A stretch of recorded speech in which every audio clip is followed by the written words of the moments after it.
श्री स्वामी समर्थ. सर्व आत्म्यांना माझा नमस्कार.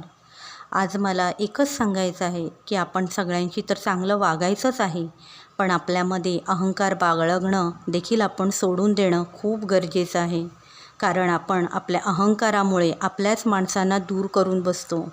माझं, माझी, मी हे हे करू शकते, मी ते करू शकते, मला कोणाची गरज नाही, प्लीज, ह्या सर्व गोष्टी आपण थांबवल्या पाहिजे.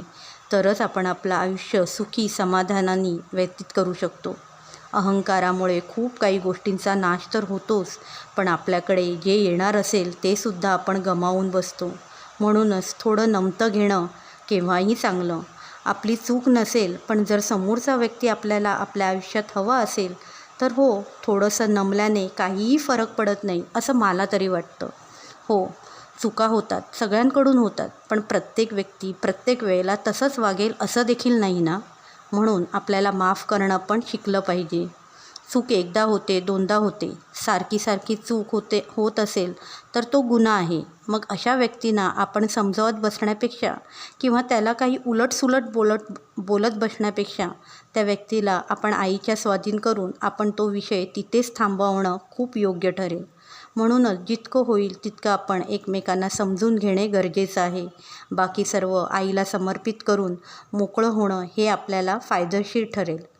एकच गोष्ट सारखी रेंगाळत बसण्यापेक्षा एकतर ती गोष्ट समजून त्यावर उपाय काढणे योग्य आहे, नाहीतर आईला समर्पित करून मोकळं होणं खूपच योग्य ठरेल. आपण नेहमी अहंकारामुळे आपली नाती, आपली माणसं, आपल्याकडे जे काही असतं ते सर्व काही गमावून बसतो.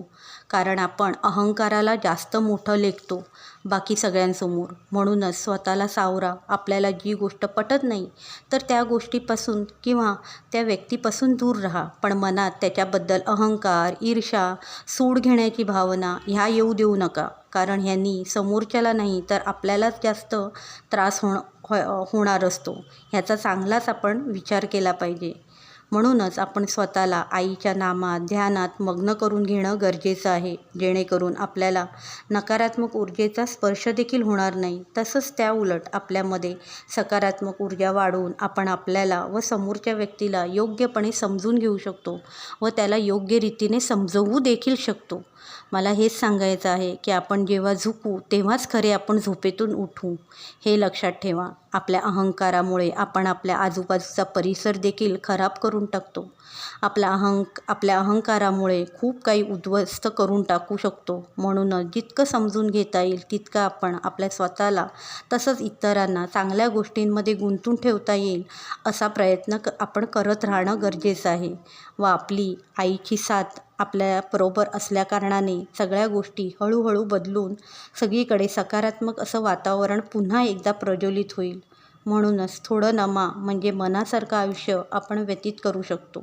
श्री स्वामी समर्थ.